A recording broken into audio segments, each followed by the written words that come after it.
যায় মানুষ তাকে ভোলে না। যুগের পরে যুগ কেটে যায় মানুষ তাকে ভোলে না। চলে না রে চলে না রে চলে না রে চলে না, চলে না রে চলে না রে কাকে ছাড়া চলে না। কে সে পরিচয় কি তার?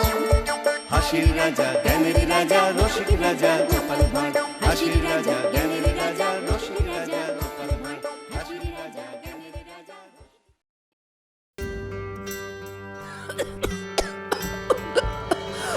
আহারে, কাশিটা বড্ড বেড়েছে। রানীমা, খুব কি কষ্ট হচ্ছে? কি করে যে ঠান্ডা লেগে গেল জানি না। তার উপর তোদের মহারাজ আজ আবার খামবাজ রাজ্যে যাচ্ছেন। যাবার সময় তার কোনো সাহায্যেই লাগতে পারলাম না। সে আপনি আর কি করবেন বলুন? শরীরের ওপর তো কারো কোনো হাত নেই। রাজবুদ্ধি মশাইয়ের পাঁচন খাচ্ছেন, দেখবেন দু একদিনের মধ্যেই ঠিক সুস্থ হয়ে উঠবেন। সুস্থ হয়ে উঠলেই বাঁচি। এভাবে এভাবে রোগী হয়ে সারা দিন বিছানায় পড়ে থাকা আমায় কি মানায়? কি, কেমন আছো রানী? ওই একই রকম।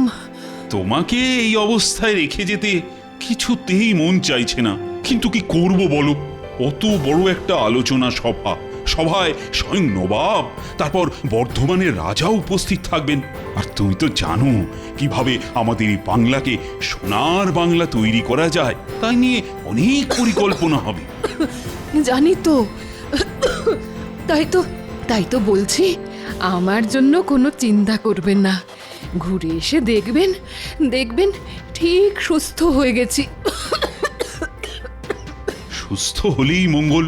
শোনো, রাজবৈদ্যকে আমি বলে দিয়েছি সকাল বিকেল তোমাকে দেখে যাবে, কিন্তু এই অবস্থায় তোমাকে ছেড়ে যেতেও না একেবারে ইচ্ছে করছে না। ঠিক আছে, আমার জন্য এতটা উতলা না হয়ে যে কাজে যাচ্ছেন সেটা ভালো করে আসুন। তাহলে আমি আসি। হ্যাঁ, আসুন।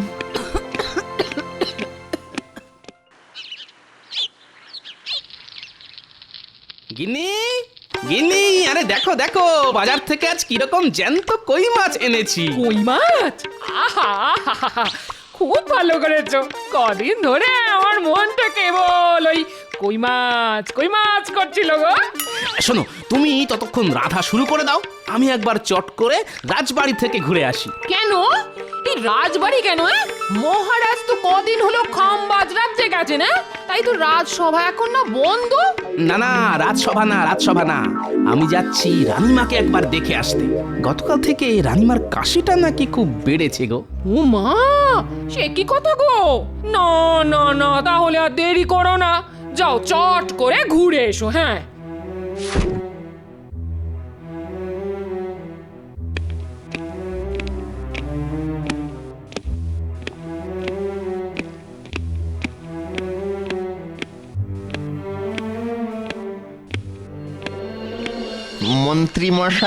মন্ত্রী মশাই, যা বলতে এসেছিস চট করে বলে ফেলতো। মানে বলতে এসেছিলাম যে হাট একেবারেই খালি, তাই যদি গরিবের কিছু সাহায্য করতেন। এই দেখো, এমন সময় এসে চাইলি যে দেখ আমারও হাত খালি, তোরা কি যে করিস। খালি তো ভর্তি করে নিন। শুনলাম মহারাজ কদিনের জন্য খামবাজ রাজ্যে গেছেন, এই তো সুযোগ। না রে, সেটা মনে হয় এবার হবে না। মহারাজ খুব শেয়ানা হয়ে গেছে, রাজকোষের চাবি দিয়ে গেছে মহারানীর হাতে। চলে তাহলে তো দেখছি আপনার ওই বাড়া ভাতের ছাই পড়ে গেছে একেবারে, খুবই খারাপ ব্যাপার। আরে রাজবৈদ্য না, রাজবৈদ্য, আরে ও রাজবৈদ্য, বলি চললে কোথায়? রাজবাড়িতে। কেন রাজবাড়িতে কেন? রানীমার শরীর গতিক ভালো নয়, কদিন ধরেই কাশি তো হচ্ছিলই, আজ নাকি আবার ওই কাশির সাথে রক্ত পড়েছে।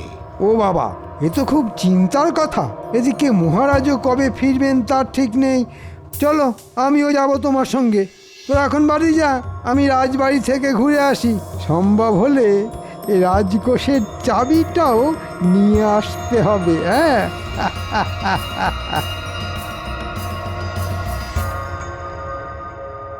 এখন কেমন আছেন রানীমা? খুব একটা ভালো নয় গোপাল। কাশিটা কিছুতেই কমছে না। আজ আবার কাশতে কাশতে রক্ত পড়েছে। সে কি? না না, কাশির সাথে রক্ত পড়া তো ভালো কথা নয়। তা রাজবৈদ্যকে কি খবর পাঠানো হয়েছে? হ্যাঁ, পাঠিয়েছি, তিনি এসে পড়লেন বলে। এসে পড়লেন নয়, এসে গেছি।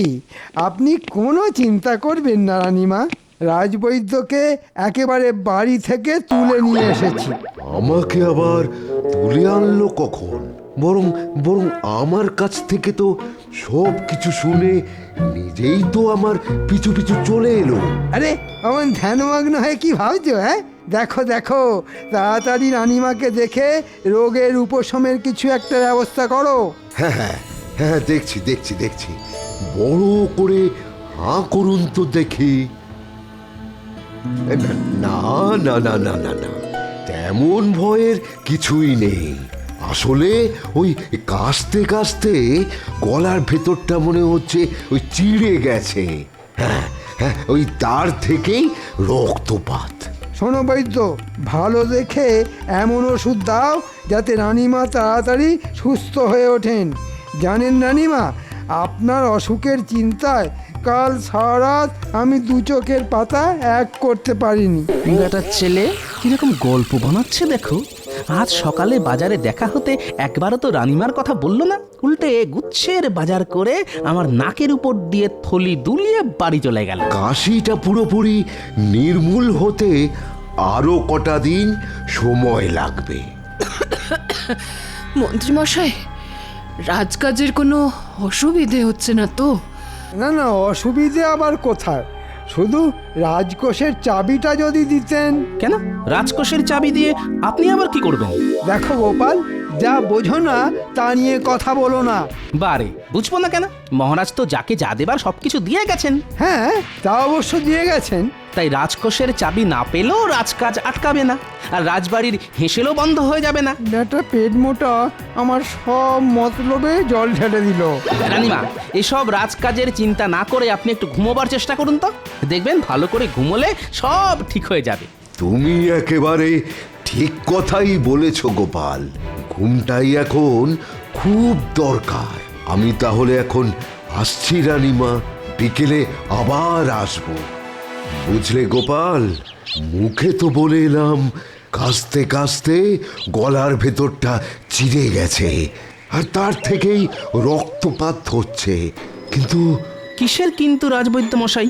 সত্যি কথা বলতে কি, রানীমার শরীর গতিক কিন্তু সুবিধার বলে মনে হলো না। আজ না হয় পাচন দিলাম, পাচন খেয়ে সুস্থ হয়ে গেলে ভালো, কিন্তু কিন্তু ভালো না হলে খুবই চিন্তার বিষয়ে গোপাল। কি বলছেন কি? আমি ঠিকই বলছি। এদিকে মহারাজও রাজ্যের বাইরে, তিনি থাকলে এতটা চিন্তা আমার হতো না। তার মানে মহারাজকে খবর পাঠাতে বলছেন? কিন্তু সেখানেও তো সমস্যা। খাম্বাজ রাজ্য তো আর খুব একটা কাছে নয়, দ্রুতগামী ঘোড়ায় চড়ে গেলেও 1.5 দিন লেগে যাবে। হ্যাঁ, ওই যাওয়া আসার দূরত্বটা একটা সমস্যা বটে। যেতে 1.5 দিন, আসতে 1.5 দিন, তারপর মহারাজকে খবর দিয়ে নিয়ে আসা, সবকিছু করতে করতে তো কমপক্ষে 3-4 মতো তো লেগে যাবেই। না না রাজবৈদ্য মশাই, ওই মহারাজের কথা মাথা থেকে নামিয়ে যা করার তা আপনাকেই করতে হবে, আর 2-1 দিনের মধ্যেই রানীমাকে ভালো করে তুলতেই হবে।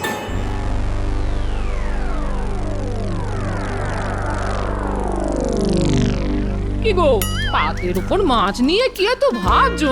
বলি খেয়ে বলো, তেল কইটা কেমন রেঁধেছি?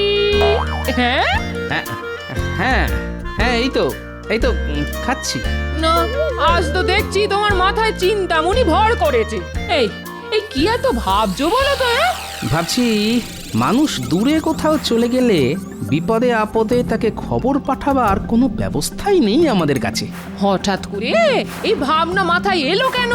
দেখো, রানীমার এত শরীর খারাপ, অথচ তার সব থেকে কাছের মানুষ মহারাজকে চট করে এই খবর জানানো যাচ্ছে না।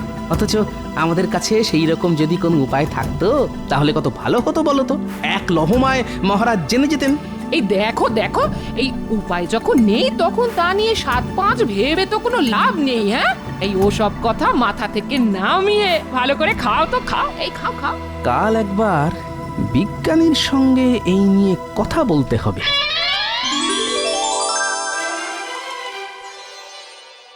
রানীমা, ফল খাওয়ার পর ওষুধ খেতে হবে কিন্তু। আর কত ওষুধ খাবো বলতো? এখন তো আমি অনেকটা সুস্থ আছি। কাশিও তো তেমন নেই বললেই চলে। তবুও রাজবৈদ্য মশাই নিয়ম করে ওষুধ খাওয়াতে বলে গেছেন। ভেতরে আসবো রানীমা? হ্যাঁ হ্যাঁ, এসো এসো। এখন কেমন আছেন রানীমা?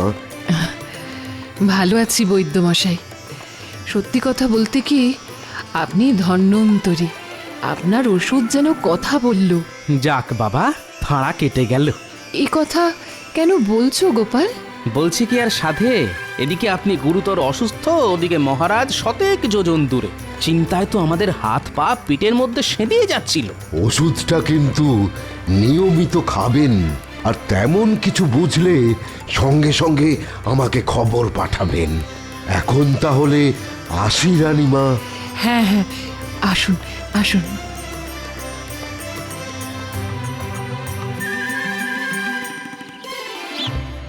বিজ্ঞানী, বিজ্ঞানী!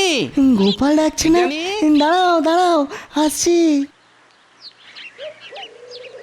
কি ব্যাপার, হঠাৎ না বলে না কয়ে আমার বাড়ি পথ ভুল করেছো? ভেতরে চলুন, কথা আছে। হ্যাঁ, এবার বলো কি কথা? আচ্ছা বিজ্ঞানী, ধরুন কোনো মানুষ দূরে কোথাও কাজে গেল, হ্যাঁ, সে তো যেতেই পারে। এর মধ্যে তার বাড়িতে কোনো বিপদ ঘটলো, হ্যাঁ, সে তো ঘটতেই পারে। তাহলে মানুষটা সেই খবর পাবে কি করে? হ্যাঁ, হঠাৎ এই প্রশ্ন কেন? আপনি তো জানেন রানীমার শরীর গতিক ভালো যাচ্ছিল না। হ্যাঁ, কথাটা শুনে অবধি খুব চিন্তায় আছি গোপাল। তা আজ কেমন আছেন উনি? একরকম সুস্থ হয়ে গেছেন, যাক বাবা, নিশ্চিন্ত হওয়া গেল। কিন্তু আমি যে পুরোপুরি নিশ্চিন্ত হতে পারছি না বিজ্ঞানী। কেন?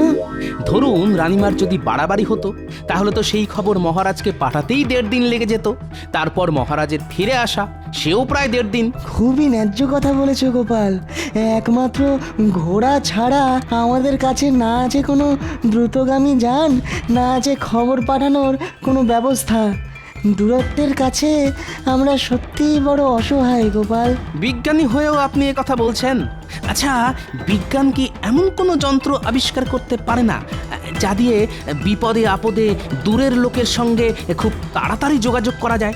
ব্যাপারটা নিয়ে আমিও এক সময় ভাবনা চিন্তা করেছিলাম গোপাল।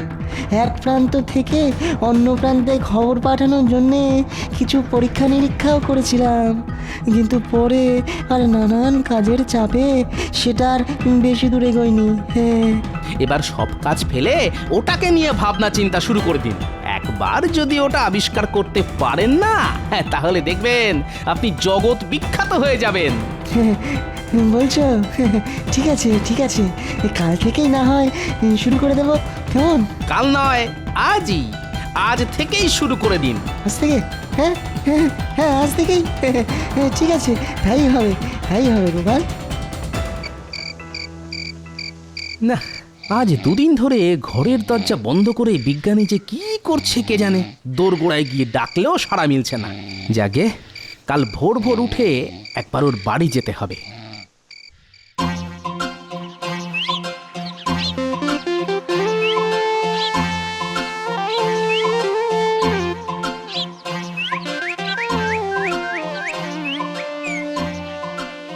এই দেখো গোপাল, এখন এই বাটির মতো দেখতে পাত্রটা কানে চেপে ধরে দূরে চলে যাও, অনেক দূরে, ওই ওখানে। আমি এই বাটিটায় কথা বলছি, দেখি তুমি শুনতে পাও কিনা। গোপাল গোপাল আমার কথা শুনতে পাচ্ছ? কি গো শুনতে পাচ্ছ? না, কিচ্ছু শুনতে পাচ্ছি না। দেখো তো এবারে শুনতে পাচ্ছ কিনা? না, শুনতে পাচ্ছি না কিছু। কিছু শুনতে পাচ্ছ না? আচ্ছা কি করি কি করি? হ্যাঁ, হ্যাঁ, হ্যাঁ, আচ্ছা আচ্ছা গোপাল, যন্ত্রটা নিয়ে তুমি তোমার ঘরের চালের ওপরে ওঠো তো, তারপরে দেখো শুনতে পাও কিনা। কি গোপাল শুনতে পাচ্ছ? হ্যাঁ হ্যাঁ, এবারে পাচ্ছি, তবে আস্তে আস্তে। কি গোপাল এবারে শুনতে পাচ্ছ? হ্যাঁ বিজ্ঞানী, শুনতে পাচ্ছি, শুনতে পাচ্ছি, একদম স্পষ্ট শুনতে পাচ্ছি। কিছু একটা হচ্ছে মনে হচ্ছে, আড়াল থেকে শুনতে হবে।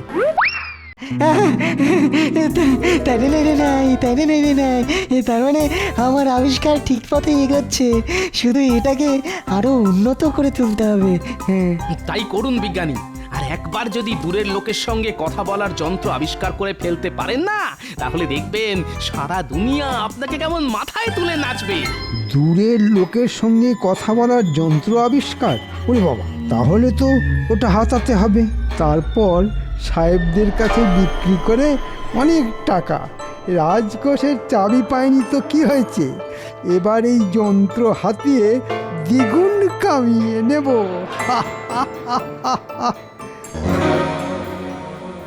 এবারে এমন জোরে মারবো না, দেখবি আমার গুলি তোরা কেউ ধরতেই পারবি না। ঠিক আছে ঠিক আছে, ওই বড় বড় কথা না বলে মেরে দেখা।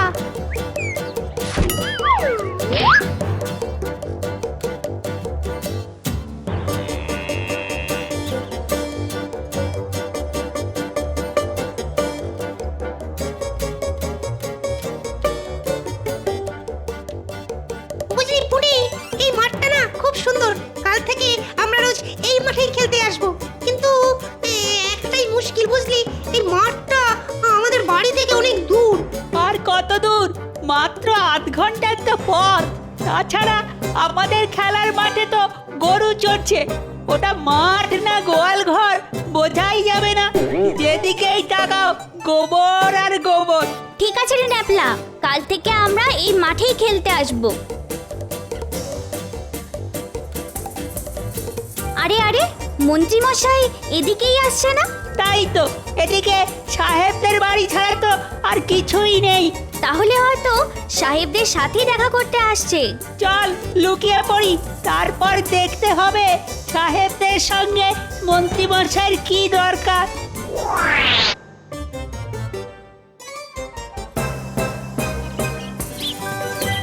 সাহেব সাহেব, ও সাহেব, কোথায় গেলে সব? আরে মন্ত্রী, কি ব্যাপার? What happened? একটা দারুণ খবর নিয়ে এসেছি সাহেব। বলো বলো, কি খবর? আমাদের বিজ্ঞানী একটা দারুণ যন্ত্র আবিষ্কার করে ফেলেছে। হ্যাঁ গো সাহেব, দূরের লোকের সাথে কথা বলার যন্ত্র। দূরের লোকের সহিত কথা বলার যন্ত্র? How rubbish! How strange! আমরা এতদিন যা পারিলাম না, সামান্য একজন কালা আদমি তাহা করিয়া ফেলিল। না না না না না, একেবারে হইতে দেওয়া যায় না। তা তো যাই না সাহেব, তাই আমি ওটা গোপনে তোমাদের হাতে তুলে দিতে চাই। বহুত আচ্ছা। যেমন করিয়া পারো ওই যন্ত্র আমাদের হাতে আনিয়া দাও। তা না হয় দেব, কিন্তু তার বদলে আমি কি পাবো? বলো, কি চাও তুমি? তেমন কিছু নয়, মাত্র 1000 মোহর। ঠিক আছে, তাই পাবে। আগে ওই যন্ত্রটা তো আনিয়া দাও।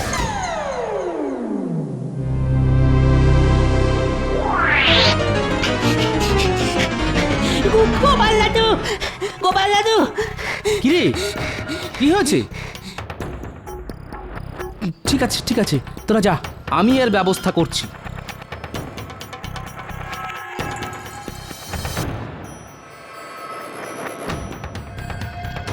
বলো কি গোপাল, মন্ত্রী এত বড় একটা খারাপ কাজ করতে পারে?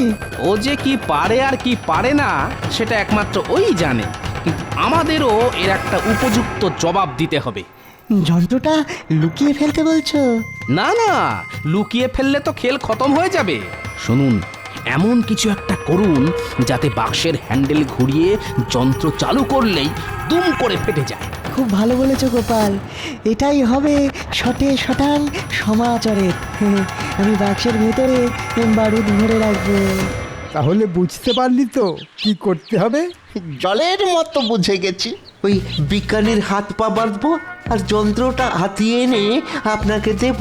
হ্যাঁ, কিন্তু কিন্তু এত সব করার জন্য আমরা কি পাবো? হ্যাঁ, আমরা কাজের আগেই পাওনা গন্ডার কথা না আমার ভালো লাগে না।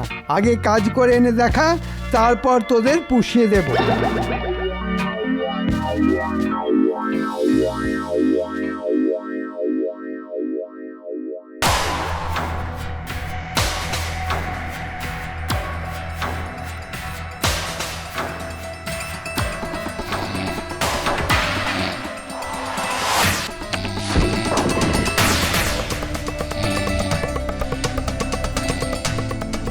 বুঝলি ঘটা, এটাই মনে হচ্ছে সেই যন্ত্র যেটা মন্ত্রী মশাই হাতাতে বলেছেন।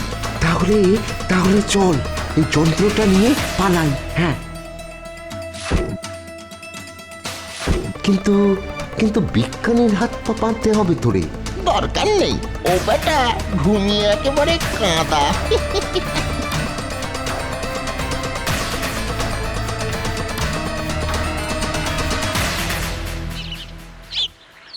দুটো বাটির একটাতে মুখ লাগিয়ে একজন কথা বললেই অন্যজন অপর বাটিতে কান লাগিয়ে সেই কথা শুনতে পাবে।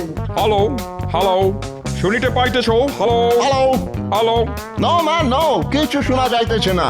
এই দেখো, বলতেই ভুলে গেছি, ওই যে 4 চৌকো বাক্সটার গায়ে হ্যান্ডেল রয়েছে ওটা ঘোরাতে হবে সাহেব। Oh my God! এটা যন্ত্র দিয়া আমাদের মারিয়া ফেলিবার ষড়যন্ত্র। ওরে বাবা রে, মেরে ফেললে রে, মেরে ফেললে। হল্ট হল্ট মন্ত্রী, আরে ভাই শুট করিয়া দিব। তোমাকে থামিতে বলিতেছি, আমরা কিন্তু গুলি করিব। থামো মন্ত্রী, থামো থামো বলিতেছি। ওরে বাবা রে, আমার কি হবে রে?